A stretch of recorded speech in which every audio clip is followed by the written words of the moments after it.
Hello friends, in this video I will show you how to set tabloid paper size in Excel.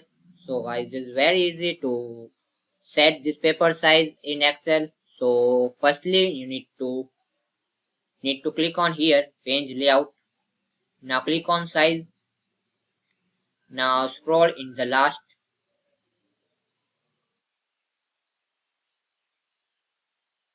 Now you see here this paper size will be there. Tabloid this paper size. So just click on it to set this paper size. If you not find here, you can click on here more paper size. Here paper size,